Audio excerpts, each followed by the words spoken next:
Olá, começa agora Além da Notícia, o seu programa de toda segunda e toda quinta-feira às 7 da noite, aqui na TV Achete, o seu canal do YouTube, transmitido diretamente do bairro Safira, em Muriaé, na zona da Mata Mineira. Você já sabe, nós temos que falar a língua do povo, por isso na zona da Mata Mineira. Você já sabe, nós temos que falar. Notícias que nós trazemos aqui às segundas e quintas-feiras às 7 da noite são interessantes e importantes para mim, para você, para quem nos acompanha. Você deve se inscrever no nosso canal para ajudar o Além da Notícia a crescer cada vez mais. É isso mesmo. Aproveite esse momento, inscreva-se no nosso canal, acione o sininho e assim, tem programa novo? Tem notícia boa chegando para você. Eu vou para um breve intervalo e volto já já aqui no Além da Notícia. Não saia daí, ó. Curtinho, curtinho.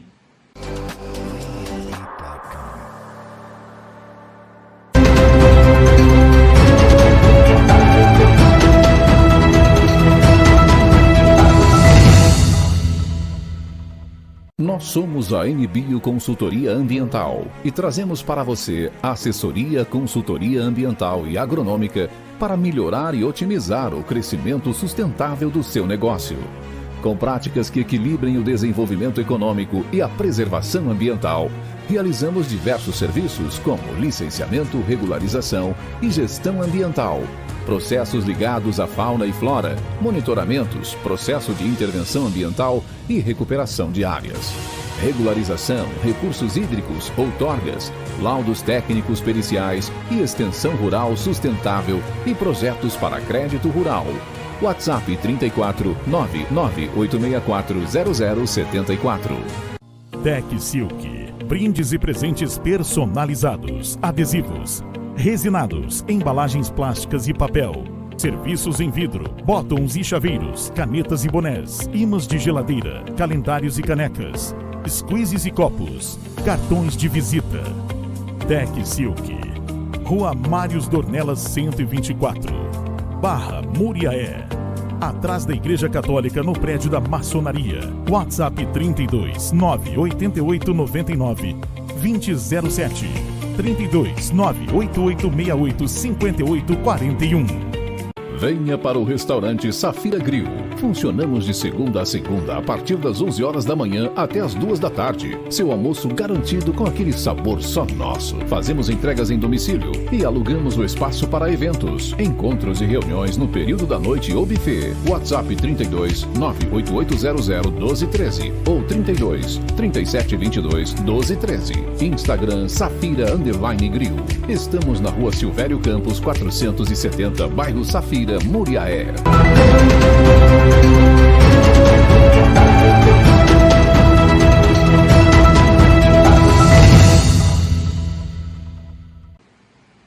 Olha, esse fato foi divulgado pelos veículos de comunicação porque é inusitado, mas nós trazemos aqui no Além da Notícia porque você não ouviu o nosso comentário. É isso mesmo, um juiz aposentado acusado de viver sob nome falso por mais de 40 anos em São Paulo.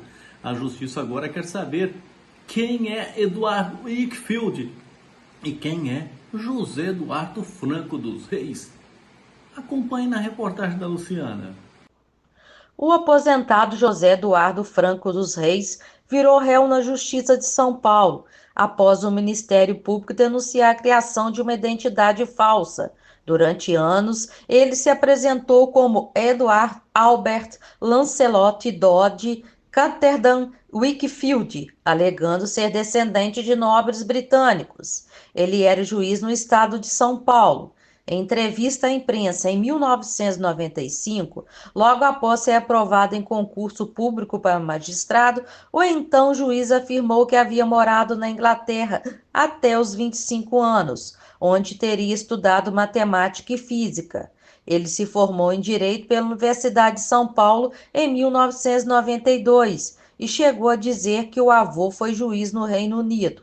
Na denúncia, o Ministério Público afirma que, por razões desconhecidas, o magistrado manteve duas identidades ativas, com a documentação distinta. Com a aceitação da denúncia, o Tribunal de Justiça do Estado de São Paulo determinou a suspensão do pagamento da aposentadoria do juiz. Este aí, com certeza, é um dos casos mais curiosos e delicados do judiciário brasileiro.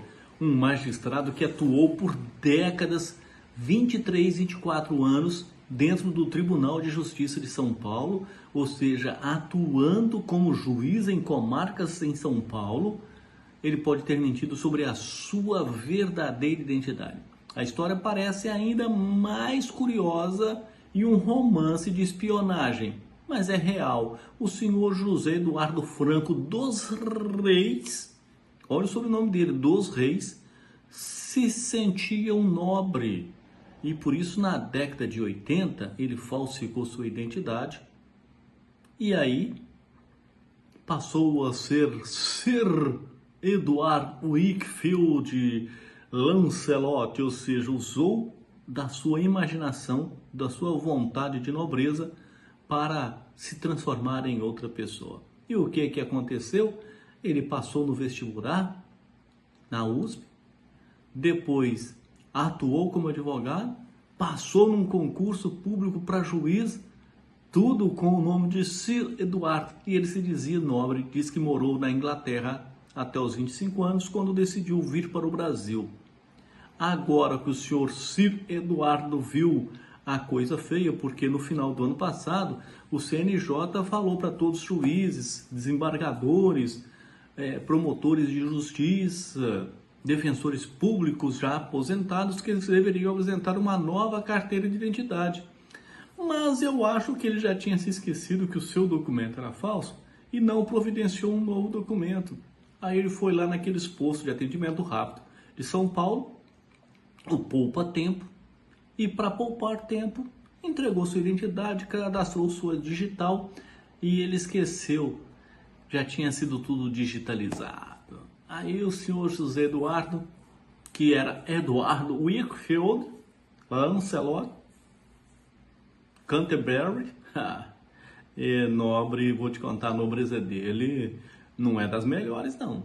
Agora a pergunta que fica é: o que serão feitas das decisões tomadas pelo senhor Eduardo Wakefield? Valerão ou terão que ser revistas? Você pode até entrar na justiça se você teve uma decisão aí contrária, dita por esse senhor. Mas afinal de contas, quem que o CNJ vai punir? O Zé Eduardo ou o Eduardo Wakefield? É um caso porque o CNJ não está sabendo muito bem como fazer, não. Isso vai parar lá no STJ, depois vai parar lá no STF, e depois vai parar nas rodas de piadas do mundo afora. É ou não é? Olha, e um grave acidente com um ônibus lá no Triângulo Mineiro, lá perto da minha cidade, lá perto de Uberlândia, entre Araguari e Tupaciguara. Já passei muito nesse trecho, porque a gente vai para Goiás, quando vai para Caldas Novas, a gente tem que passar nesse trecho. E o acidente grave ceifou 11 vidas e deixou mais de 36 pessoas feridas, entre elas 2 vítimas fatais infantis. Acompanhe na reportagem da Luciana Arquer. Tragédia nas estradas mineiras. Um acidente de ônibus de graves proporções na MG 223 entre Araguari e Tupaciguara deixou 11 mortos e 36 feridos na madrugada desta terça-feira, dia 8. Entre as vítimas fatais estão 2 crianças de apenas 2 e 6 anos, que ficaram presas às ferragens. Um ônibus da empresa Real Expresso, que seguia de Anápolis, Goiás, para São Paulo, com 53 passageiros, capotou por volta das 3h40 da manhã. Muitos ocupantes foram arremessados para fora do veículo, possivelmente por estarem sem cinto de segurança. Segundo o SAMU, houve casos de fratura expostas, amputações e vítimas com parte do couro cabeludo arrancado. O motorista saiu ileso. A data 8 de abril de 2025, terça-feira, por volta das 3h40, o Corpo de Bombeiros Militar foi acionado para acidente veicular envolvendo um ônibus, um veículo de transporte coletivo que transitava da cidade de Anápolis, Goiás, com destino à cidade de São Paulo, capital. A aproximadamente 20 quilômetros da cidade de Araguari, no entroncamento das rodovias LMG 413 com a rodovia MG 223, o veículo perdeu o controle na rotatória, no entrocamento dessas vias e infelizmente veio a capotar. No interior do veículo havia um total de 46 pessoas, sendo o condutor e 45 passageiros. De imediato, Corpo de Bombeiros Militar, através da 2ª Companhia de Bombeiros Militar Araguari, Posto Avançado Tupaciguara e sede do 5º BBM Uberlândia foram empregados em ação a esse desastre. Aqui na cena, em decorrência dos trabalhos do Corpo de Bombeiros Militar e demais agências, como SAMU, Polícia Rodoviária Estadual, Perícia Técnica da Polícia Civil, foram atendidos 18 pacientes, os quais foram encaminhados para as unidades de saúde de referência, sendo elas Hospital de Clínicas da Universidade Federal de Uberlândia e Unidade de Pronto Atendimento de Araguari. 18 pacientes permaneceram na cena, tendo lesões leves ou ausência de lesões e recusaram atendimento. Os demais 10 passageiros, infelizmente, evoluíram a óbito. Nas ações do Corpo de Bombeiros, foram observadas que algumas vítimas estavam encarceradas e algumas foram ejetadas durante o desastre. Naquele momento, um cenário de dor e destruição na MG 223. Passageiros foram arremessados, houve amputações, traumas severos, sem contar que muitas pessoas ficaram presas às ferragens. A suspeita é de que muitos viajavam sem cinto de segurança. Mesmo dentro de ônibus, olha, você tem que estar afivelado ali no cinto, porque é a sua segurança. Uma tragédia que reacende a discussão sobre a segurança no transporte rodoviário. O motorista, que nada sofreu, disse que viu um vulto e se assustou naquele momento. Achou que o vulto fosse alguém que ele iria atropelar. Ali naquela região tem muitos lobos-guarás, tem muitos animais. Talvez ele pode ter visto um animal na pista, era de madrugada, ele se apavorou e acabou cometendo esse deslize de perder o controle do veículo, sair da pista e causar essa tragédia aí lá no Triângulo Mineiro. E o fogo em uma área verde mobilizou bombeiros perto do aeroporto de Uberlândia. A fumaça ameaçou a operação de voo que acontece ali naquele local. Reportagem no ar. Um incêndio em área verde mobilizou equipes do Corpo de Bombeiros na tarde desta segunda-feira nas imediações do aeroporto de Uberlândia. O fogo começou durante um serviço de desbastagem, quando trabalhadores em um trator foram surpreendidos pelas chamas. As guarnições agiram rápido, retiraram as vítimas da zona de risco e iniciaram o combate pelas laterais do terreno. Equipes do aeroporto também atuaram para conter o avanço do fogo próximo ao alambrado. A fumaça foi controlada, evitando impactos nas operações aéreas. Ninguém ficou ferido. A situação poderia ter se agravado muito, mas a ação rápida dos bombeiros e das equipes do aeroporto evitaram impactos maiores. Ninguém ficou ferido, mas o alerta fica. E você que fuma, você que não está fazendo nada, próximo de aeroporto, gente, evite colocar fogo no mato, né? Ali tem várias áreas verdes, porque para construir próximo de aeroporto você tem que ter uma autorização especial. E aquele local ali, eu já passei muito por ali, é muito perigoso. E fica aquela área verde, mas aquele mato ali ocasiona fumaça. E é isso que aconteceu. Muita preocupação no aeroporto de Uberlândia, mas está tudo saneado. O Corpo de Bombeiro agiu rápido, os bombeiros também, o pessoal da brigada do aeroporto ajudou a intervir e evitar uma tragédia maior. Vamos para o intervalo, eu volto já já aqui no Além da Notícia, o seu canal de todas segundas e quintas-feiras no YouTube, né? É claro, só podia ser no YouTube. Um abraço, eu volto daqui a pouquinho, não saia daí.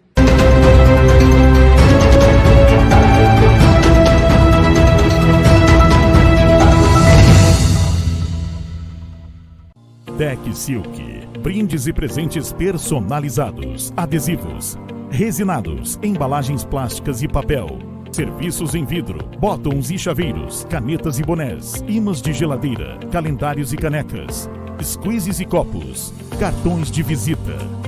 Tec Silk, Rua Mários Dornelas 124, Barra Muriaé. atrás da Igreja Católica, no prédio da Maçonaria. WhatsApp 32 988 99 2007, 32 98868 5841. Minas Jornal. Desde 1978, conectando você às notícias. Quer divulgar sua marca ou evento? No Minas Jornal, sua mensagem chega mais longe, com edições impressas e online. Entre em contato pelo WhatsApp, no número 32 98892 5217. Minas Jornal. A notícia que você lê. Está precisando de um tratamento de excelência em seus dentes? Aqui você encontra endodontia, implantodontia, cirurgia, estética dental, HOF, clareamento dental, estética dental. Tratamento infantil com os profissionais Doutora Vera Tureta e Doutor Eduardo Bersan. Doutora Maria Luísa Sildim. Está localizado na Rua Barão do Monte Alto, número 70, sala 312, edifício Alice Goulart, Centro Muriaé.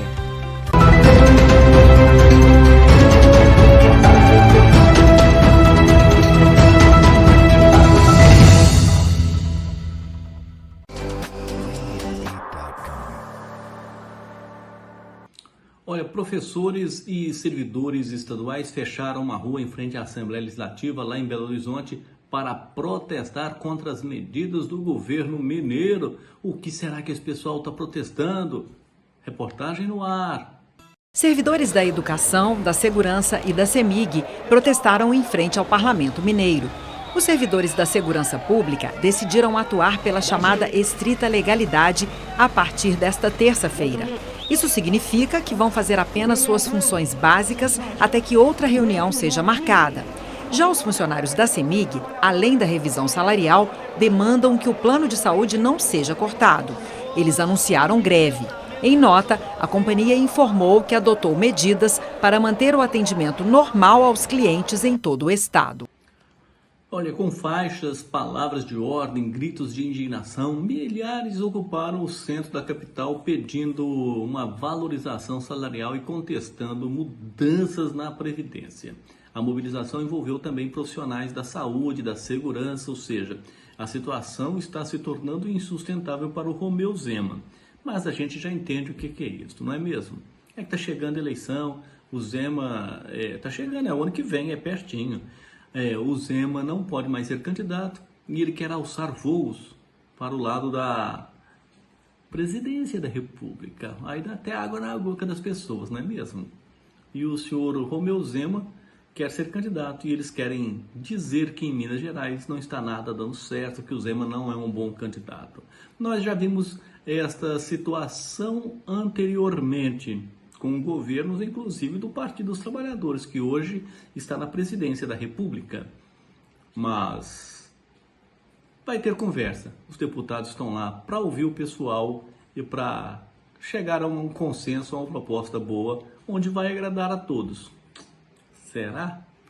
Vamos ouvir muita coisa ainda sobre Zema, sobre outros governadores aí que pretendem chegar ao Palácio do Planalto. Aguarde! E os aposentados, atenção aposentado que está assistindo Além da Notícia. Olha, essa notícia aqui é importante aqui na TV Achete, hein? O 13º do INSS vai estar disponível a partir do dia 17. Você vai poder entrar lá no gov.br ou então no meu INSS e você vai saber qual que vai ser a sua parcela para receber agora em abril, se você ganha um salário mínimo. Se você ganhar acima de um salário mínimo, vai ser no começo de maio. Mas vem aí a primeira parcela do 13º. O pagamento vai ser antecipado para abril e maio. O INSS começará a liberar a consulta ao valor da primeira parcela do 13º de aposentados, pensionistas e demais segurados a partir da próxima quarta-feira, dia 17. A consulta é feita no aplicativo ou site Meu INSS com CPF e senha do portal Gov. O governo federal irá antecipar as 2 parcelas do 13º para abril e maio, conforme decreto do presidente Luiz Inácio Lula da Silva, assinado na semana passada. A antecipação para o primeiro semestre tem sido feita desde 2020. A primeira parcela do 13º será depositada entre os dias 24 de abril e 8 de maio, e a segunda entre o dia 26 de maio e 6 de junho. O pagamento é sempre feito seguindo o calendário anual do INSS e leva em consideração o número final do benefício, sem incluir o dígito verificador. A gratificação natalina será paga a cerca de 34 milhões de segurados e injetará 73 bilhões e 300 milhões de reais na economia. Uma boa notícia para milhares de brasileiros. A antecipação do governo, ele pretende melhorar a economia, acabar com essa recessão que está batendo na porta, melhorar a situação principalmente para os aposentados, porque tem aposentado que é o sustento da família, isso mesmo. Além de estar aposentado, ele tem que trabalhar em 2, 3 lugares, fazer bicos nos finais de semana para poder sustentar. R$ 1.500 não está dando para fazer compra não. Energia cara, porque está tendo que bancar algumas usinas lá de Manaus, lá do Amazonas, que foram compradas por uma empresa particular e o governo está lá descontando. Tem as bandeirinhas aí amarela, verde e vermelha, né? Mas estamos ficando mais para o lado de vermelho para ver se sustenta. Etanol, gasolina, tudo em alta, dólar em alta e o governo aí querendo jogar dinheiro. Além de antecipar a FGTS, de liberar o PIS, antecipar imposto de renda aí para muitas pessoas agora também vai no 13º, que começou durante a pandemia, porque o INSS era pago mais no final do ano, principalmente para os aposentados. Agosto, setembro, agora não. Abril, começo de ano, para ver se ameniza a situação. 34 milhões de segurados vão ser beneficiados aí nessa leva. Inclusive eu vou ser beneficiado.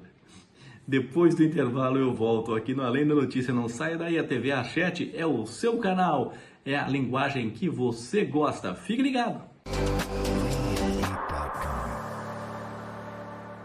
Olá, somos a Editora Gráfica. Desde 1978, oferecendo o melhor em serviços gráficos. Adesivos, embalagens, insufilme, plotagem, fachadas com ACM, atendimento com impressão de UV LED. Trabalhamos com revistas, catálogos, tag, sublimação, impressos offset e digital, com a melhor qualidade e atendimento rápido. Faça seu orçamento. Celular WhatsApp 32 98889 9991. Fixo e WhatsApp 32 3722 2828. Nós somos a NBio Consultoria Ambiental e trazemos para você assessoria, consultoria ambiental e agronômica para melhorar e otimizar o crescimento sustentável do seu negócio. Com práticas que equilibrem o desenvolvimento econômico e a preservação ambiental, realizamos diversos serviços como licenciamento, regularização e gestão ambiental, processos ligados à fauna e flora, monitoramentos, processo de intervenção ambiental e recuperação de áreas, regularização, recursos hídricos, outorgas, laudos técnicos periciais e extensão rural sustentável e projetos para crédito rural. WhatsApp 34 99864 0074. Olha, um desembargador, antes do intervalo, eu falei sobre aposentadoria, não é? Que vai ter o 13º e o cascalhinho caindo para todo mundo aí. Pois é, mas um desembargador aposentado foi assaltado ao sair para a academia em um bairro nobre de Belo Horizonte. As câmeras registraram a ação e eu conheço esse desembargador. É o doutor Alberto, acadêmico da Abrol. Inclusive eu tive com ele lá e ele falou dessa situação.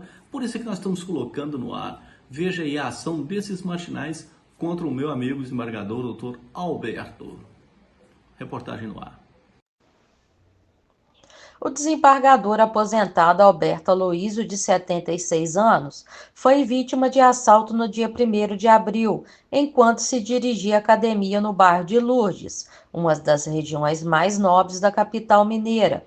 O crime aconteceu na esquina entre as ruas Gonçalves Dias e São Paulo, na região centro-sul de Belo Horizonte, e foi registrado por câmeras de segurança instaladas no local. Alberto Aloísio relatou que inicialmente pensou estar diante de uma situação de atropelamento. Um deles pulou em suas costas. Quando se virou, viu um homem mais alto lhe empurrando instintivamente e colocou a mão no pescoço do agressor. Segundo ele, a confusão inicial deu lugar à certeza do assalto, quando um segundo indivíduo se aproximou e ordenou: "Não reage, não reage." A Polícia Civil de Minas Gerais informou que está investigando o caso, mas até o momento nenhum suspeito foi preso. As imagens das câmeras de vigilância devem auxiliar na identificação dos autores do crime. O episódio reacende o debate sobre a segurança pública em áreas centrais da capital e levanta preocupações quanto à vulnerabilidade de idosos, mesmo em horários diurnos e em bairros tradicionalmente considerados seguros. Olha, nesse momento não vale prestígio, localização, segurança, que é um dos bairros mais seguros de Belo Horizonte, para impedir o crime. A violência urbana alcança até os mais protegidos e o caso reacende aquela situação. Discussões sobre segurança na grande BH, nas grandes cidades, a vulnerabilidade dos idosos.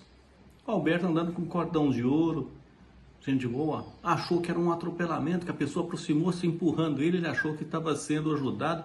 Quando ele viu que o outro falava não reage, ele notou que era um assalto e aí ele foi jogado ao chão.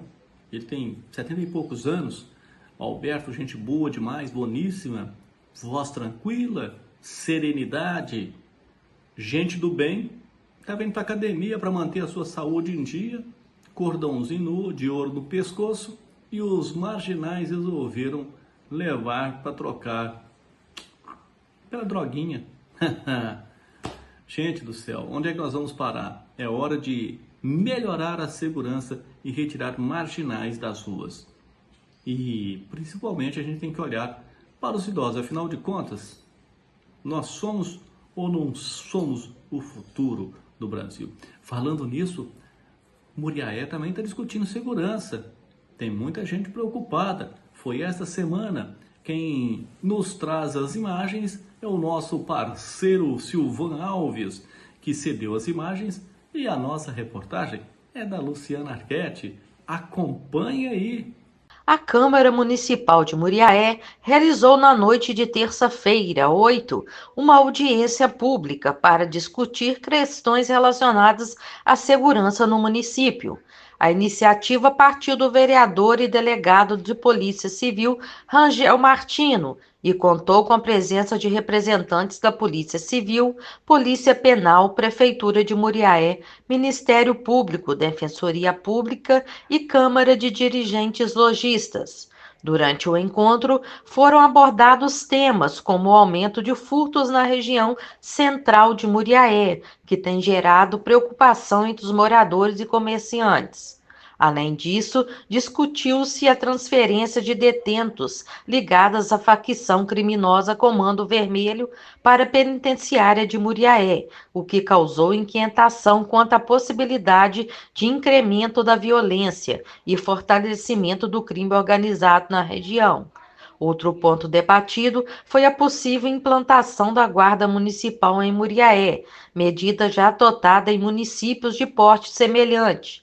As autoridades presentes consideram que a criação da guarda poderia reforçar o apoio a forças de segurança existentes.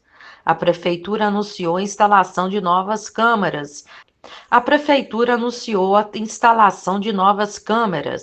De segurança com tecnologia de alta resolução em pontos estratégicos da cidade, ainda este ano, visando coibir as ações criminosas e auxiliar nas investigações policiais. Ao final da audiência, foi lavrada uma ata e elaborado um documento oficial a ser encaminhado ao governo de Minas, solicitando apoio e apresentando as demandas de Muriaé em relação à segurança pública. Olha, é momento propício aí para se debater a segurança, não é mesmo? Mas o que está sendo proposto aí vale a pena? Pensa bem, uma cidade de porte médio, mais de 100 mil habitantes, é porte médio, tem poucos policiais militares, poderíamos ter mais policiais militares. Juiz de Fora, aqui próximo de nós, tem muito mais policiais militares do que Muriaé. Tem a Polícia Civil muito bem equipada, preparada aí, respondendo à sociedade, elucidando crimes, inclusive crimes hediondos, não só em Muriaé, mas nas cidades circunvizinhas, onde são jurisdicionadas pela delegacia regional. Agora, o pessoal quer guarda municipal ou então agentes de trânsito para melhorar as condições. Mas de onde vem o cascalho? Como é que vai pagar essa turma aí se a prefeitura de Muriaé já está enforcada com as contas diárias, inclusive com contas deixadas por ex-prefeitos? Ex-prefeitos lá no passado endividaram a cidade, impedindo alguns investimentos. Tudo para fazer pracinha. E nós não estamos falando daqueles pracinhas do exército, não. Estamos falando de pracinha que foram consumidos aí, dizem que 50 milhões de reais para revitalizar as praças.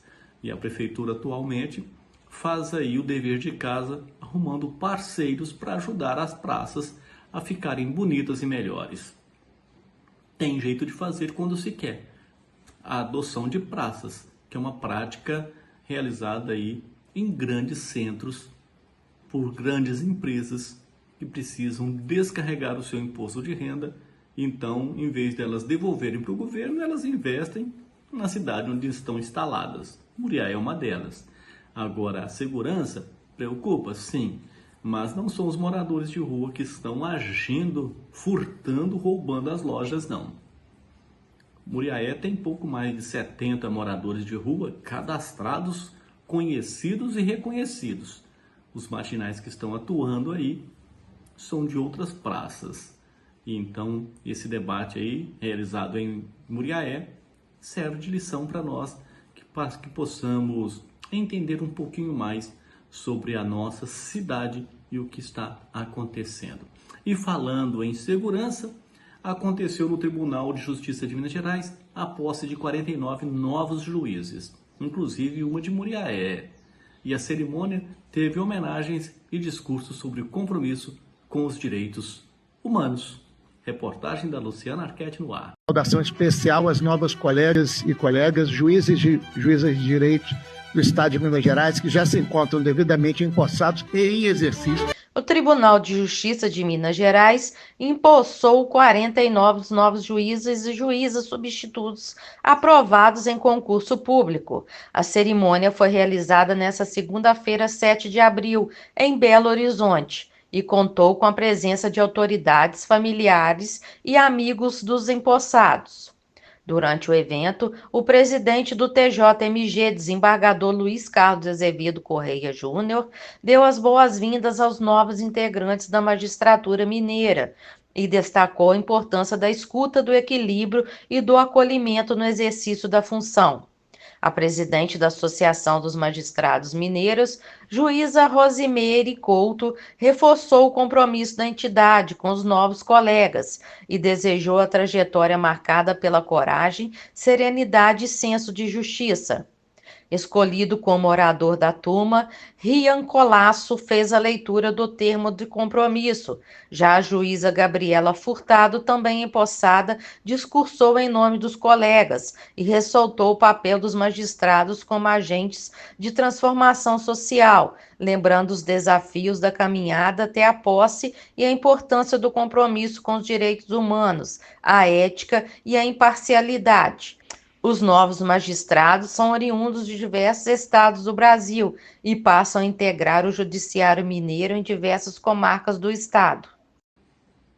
Olha, a renovação no Judiciário Mineiro, com novos juízes, mostra muito um bom resultado do que está acontecendo. A expectativa é que esses recém-empossados cheguem com a missão de aplicar a justiça com equilíbrio, sensibilidade, diante dos tantos desafios sociais. Eu, Gregório José, não é opinião do Além da Notícia, sou a favor de que os juízes pudessem ser trocados a cada 10 anos. E nada de aposentar, não. Ah, juiz está vendendo sentença, o CNJ vem e aposenta o cara ganhando 30, 40, 50 mil reais por mês. E o cara é um ladrão, é um marginal. E estava dentro do Poder Judiciário como se fosse Sua Excelência. Aí o CNJ, para tirar aquela laranja podre do meio das outras laranjas boas que tem o Poder Judiciário, aposenta um meliante, dando a ele a benesse de viver às nossas custas, porque ele é um mau elemento, é um marginal, é um bandido que estava ali com a toga, ditando ordens, sendo Sua Excelência. Nós temos visto aí casos de abuso de autoridade de juízes, de promotores de justiça, de defensores públicos é muito menos, mas os outros a gente escuta muito. E o que acontece? Essas pessoas recebem como bênção, por ser um mau elemento, a benesse de ficar vivendo o resto da vida aí, aos 30, 40 anos, às nossas custas, que nós pagamos os altos salários, e eles ainda têm os penduricalhos nos seus salários, e salários altos. Olha, se cometer um crime, tem que ser julgado igual todo mundo. E não tem que ser passado a mão na cabecinha dele, não. Ele tem que ser expulso, tem que ser preso, tem que pagar à sociedade. Por isso que eu acho que o cargo de um juiz não poderia ser vitalício. E ele deveria ser a cada 10 anos. Um mandato de 10 anos, depois de juiz, poderia voltar novamente se ele concorresse à reeleição. Aí ele teria que mostrar resultado, que tem muitos juízes aí, marcha lenta, tartarugas, que eu vou te contar, viu? Tem processos aí que duram 40, 50 anos para uma decisão. A Luciana Arquette, advogada, ela não gosta que fala muito do Poder Judiciário, mas é a verdade. Ela mesma está com uma ação na Justiça Civil que está aí há quase 13 anos. Cadê a decisão? Cadê o equilíbrio? Cadê a resposta ao cidadão? 13 anos, uma ação correndo aí, com vitória ganha, com decisões de juiz, com recurso e tudo mais. Não dá, né? Chega lá, vamos nos vacinar contra as impurezas. A campanha de vacinação contra a gripe já começou em Minas Gerais. A meta é imunizar 90% do alvo público até o fim do ano. Reportagem lá. A campanha de vacinação contra a influenza já começou em todo o estado. Para garantir a imunização do público-alvo, a Secretaria de Estado de Saúde de Minas Gerais está distribuindo mais de 2 milhões de doses da vacina para as 28 unidades regionais de saúde. A principal novidade deste ano é a incorporação da vacina contra a gripe ao Programa Nacional de Imunizações, o que significa que ela ficará disponível o ano inteiro para a população elegível. A versão de 2025 protege contra as cepas HN1, H3N2 e B e pode ser aplicada junto a outras vacinas do calendário nacional. A meta do governo é vacinar 90% do público-alvo, que inclui crianças, idosos, gestantes, puérperas, povos indígenas, quilombolas, pessoas com comorbidades, trabalhadores de saúde, professores e outros profissionais essenciais. Em 2024, Minas Gerais registrou mais de 2.000 internações e 157 óbitos por complicações da gripe. Nos primeiros 3 meses deste ano, já foram mais de 500 internações e 10 mortes. Com a chegada do outono, período em que aumenta os casos de doenças respiratórias, a vacinação se torna ainda mais importante para prevenir formas graves da doença e salvar vidas. Quando o clima começa a mudar, todo mundo começa a adoecer com crises respiratórias e isso pode ser evitado ou minimizado quando a gente toma a vacina. Então é muito importante, é seguro e é fundamental que vocês venham participar. A gente ainda está com um público específico, mas aos poucos todo mundo vai ter acesso à vacina. Por favor, se atentem para a importância dessa vacina para evitar doenças graves, para evitar complicações respiratórias, porque daqui a pouco elas vão começar. Em Muriaé, gente, a gente já iniciou a vacinação desde semana passada. Então, vocês precisam ir nas unidades de saúde de segunda a sexta, de 8 até as 4h30. Lembrando, gente, que o público de idoso, criança e gestante agora faz parte do calendário nacional de rotina. Procure as unidades, não deixe para a última hora. A gripe ainda é uma ameaça real. Com a nova versão da vacina, o governo quer reduzir as internações, salvar vidas, especialmente entre crianças e os idosos. Passou dos 60 a mais, sofre com a gripe e elas podem levar ao óbito. E as crianças, coitadas, também têm, porque não têm o seu corpo físico, o seu organismo ainda firme para evitar que uma simples gripe se torne em um óbito. E os idosos, profissionais da linha de frente, também as gestantes também têm que tomar vacina. Você viu, né? Vamos para o intervalo, eu volto já aqui no Além da Notícia. Não, saia daí, é rapidinho.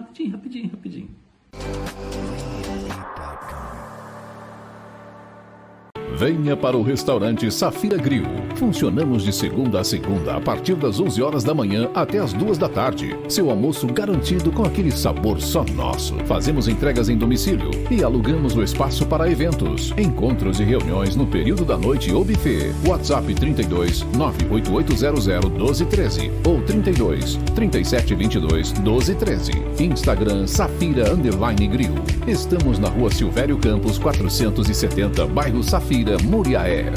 Tec Silk, brindes e presentes personalizados, adesivos, resinados, embalagens plásticas e papel, serviços em vidro, botões e chaveiros, canetas e bonés, imãs de geladeira, calendários e canecas, squeezes e copos, cartões de visita. Tec Silk, Rua Mários Dornelas 124, Barra Muriaé. Atrás da Igreja Católica, no prédio da Maçonaria. WhatsApp 32 988 99 2007. 32 988 68 58 41.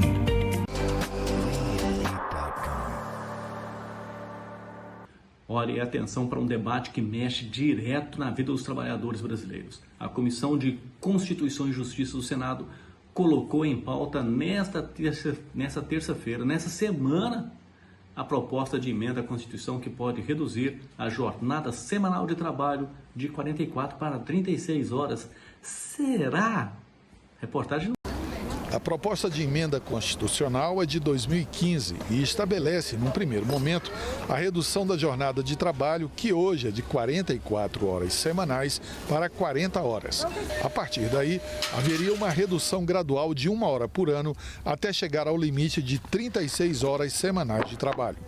Durante a audiência na Comissão de Constituição e Justiça, os convidados destacaram a importância da aprovação da PEC, uma vez que a atual jornada de trabalho impacta negativamente a vida do trabalhador. Não é só a jornada em si, o ambiente de trabalho que muitas das vezes é insalubre, de cobrança e de um trabalho que se desenvolve fora daquilo que é para a saúde e bem-estar do trabalhador naquele ambiente. Eu trabalhei em shopping por muitos anos e eu falava, a minha casa é onde eu só vou para visitar minha mãe, meus filhos, minha esposa, porque aonde eu resido mesmo é dentro do shopping.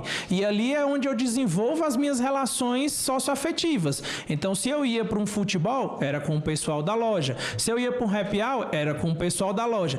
Eu já estava praticamente me tornando a loja. As jornadas de trabalho excessivas, elas vão afetar mais as mulheres, porque são essas mulheres que continuam sendo as principais responsáveis pelas atividades de cuidado, que vai gerar uma jornada dupla ou mesmo uma jornada tripla. E isso precisa ser revisto, ser repensado. Nós, as mulheres, a gente acumula o trabalho remunerado com o trabalho não remunerado, que é o trabalho exatamente que a gente faz no cotidiano das nossas casas, seja com o cuidado da família, com as crianças, com os idosos, né, que é o popular trabalho de cuidados. Nessas condições precárias, a insatisfação tende a se intensificar, resultando em aumento nos pedidos de demissão. O relator já apresentou parecer favorável, incluindo a garantia de 2 dias de repouso semanal e a impossibilidade de redução salarial durante o período de transição. A gente precisa justificar que